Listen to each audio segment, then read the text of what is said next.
खबर देंगे आपको। रहीम यार खान में मोटरवे M5 पर आमों से भरे ट्रक और मुसाफिर बस में तसादुम में 4 मुसाफिर जान बहक और 26 जख्मी हो गए।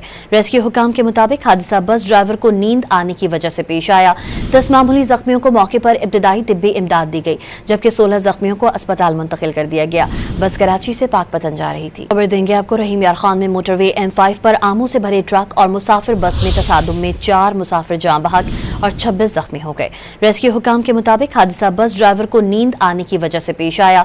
10 मामूली जख्मियों को मौके पर इब्तदाई तिब्बी इमदाद दी गई, जबकि 16 जख्मियों को अस्पताल मुंतकिल कर दिया गया।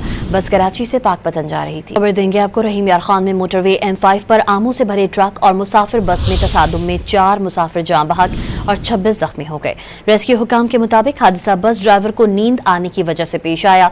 10 मामूली जख्मियों को मौके पर इब्तदाई तिब्बी इमदाद दी गई, जबकि 16 जख्मियों को अस्पताल मुंतकिल कर दिया गया। बस कराची से पाकपतन जा रही थी।